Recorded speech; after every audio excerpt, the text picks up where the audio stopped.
Kiev, Ukraine, AP, Russia and the United States ratcheted up their confrontational rhetoric Wednesday over a U.S. surveillance drone that encountered Russian warplanes and crashed near Ukraine's Crimean Peninsula, which the Kremlin has illegally annexed. At the same time, the two countries' defense chiefs opened a dialogue about the incident.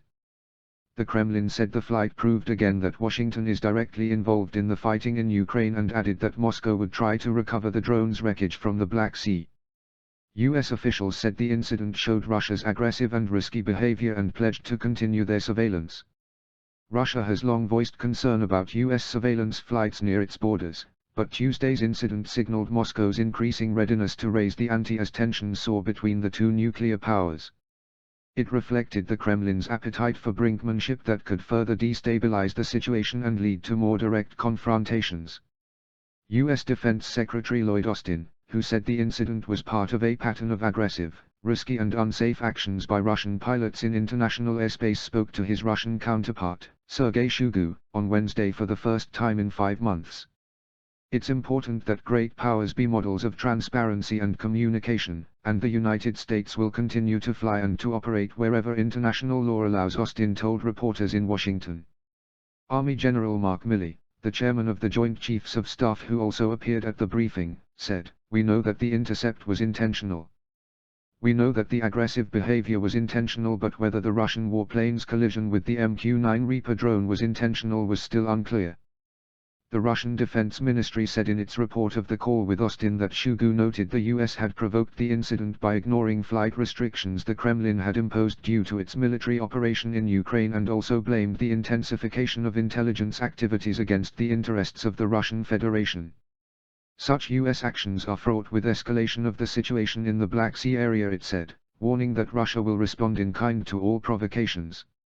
Nikolai Patrushev, the Secretary of Russia's Security Council, said in televised remarks the drone incident was another confirmation of direct U.S. involvement in the Ukraine conflict. The Kremlin has repeatedly said the United States and other NATO members have become direct war participants by supplying weapons and intelligence to the Kiev government and pressuring it not to negotiate peace. Patrushev, a confidant of President Vladimir Putin, also said Russia would search for the drone's debris, but added, "I don't know if we can recover them or not, but we will certainly have to do that." U.S. officials said Russia dispatched ships to try to recover the wreckage, which Milley said were likely submerged 4,000 to 5,000 feet, 1,200 to 1,500 meters, deep.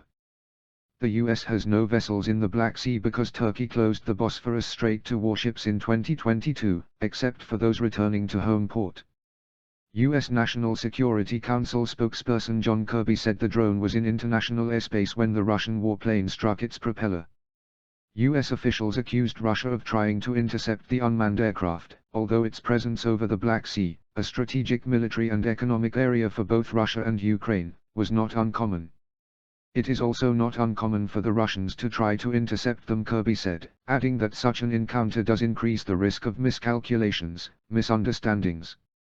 Kirby said the U.S. took steps to protect the information and to minimize any effort by anybody else to exploit that drone for useful content. Sergei Naryshkin, head of Russia's Foreign Intelligence Service, said Russia is capable of recovering the wreckage. Kremlin spokesman Dmitry Peskov repeated the defense ministry's statement that Russian jets didn't use their weapons or hit the drone. He repeated his description of U.S.-Russia relations as at their lowest point, but added that Russia has never rejected a constructive dialogue, and it's not rejecting it now. In Washington, Russian Ambassador Anatoly Antonov expressed concern about the unacceptable actions of the United States military in the close proximity to our borders. "What do they do thousands of miles away from the United States?" he said in remarks his embassy released. "The answer is obvious: they gather intelligence which is later used by the Kiev regime to attack our armed forces and territory." He noted it is important that the lines of communication should remain open, emphasizing that Russia does not seek confrontation and stands for pragmatic cooperation in the interests of the peoples of our countries. While encounters between Russian and NATO aircraft are not unusual, before the Ukraine invasion, NATO planes were involved in an annual average of 400 intercepts with Russian planes. The war has heightened the significance of such incidents.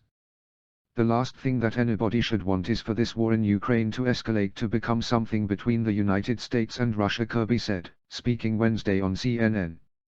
"We've been working very, very hard throughout the beginning of this conflict, to make sure that it doesn't escalate." The Secretary of Ukraine's National Security and Defense Council, Oleksiy Danilov, tweeted the drone incident was a signal from Putin that he is ready to expand the conflict zone, withdrawing other parties in. In another tussle, the UK Defence Ministry said British and German fighter jets were scrambled Tuesday to intercept a Russian aircraft near Estonian airspace. The UK and Germany are conducting joint air policing missions in Estonia as part of NATO's bolstering of its eastern flank. The ministry said the Typhoon jets responded after a Russian refueling aircraft failed to communicate with Estonian air traffic control. The Russian plane did not enter the airspace of Estonia, a NATO member. In Ukraine, at least 3 civilians were killed and another 23 wounded in strikes over the previous 24 hours, the presidential office said. In partially occupied Donetsk province, where much of the heaviest fighting has been concentrated, Governor Pavlo Kyrylenko said 14 cities and villages were shelled. That included Kramatorsk, where some Ukrainian forces are based. In embattled Bakhmut, where a Russian assault has continued for months, Ukrainian forces have successfully fought for northern parts of the city, Ukrainian Deputy Defense Minister Hanna Maliar said. In the northeastern Kharkiv region, 1 person was killed and another was wounded in Vovchansk, a city near the border with Russia. Governor Olsina Hubov said Russian forces also hit a civilian area in Kharkiv city. Mayor Ayatollah said on Ukrainian television a boarding school and an apartment building were damaged. In the south, Russian forces shelled the city of Kherson 7 times in the last 24 hours, hitting an infrastructure facility and residential buildings and wounding 4 people. In Dnipropetrovsk province, Russian forces shelled Nikopol and Mahanets, towns located across a river from the shut-down Zaporizhzhia nuclear power plant. In another development, Ukrainian President Volodymyr Zelensky replaced more governors. Without giving a reason, Zelensky dismissed the heads of the Luhansk, Odessa and Khmelnytsky regions.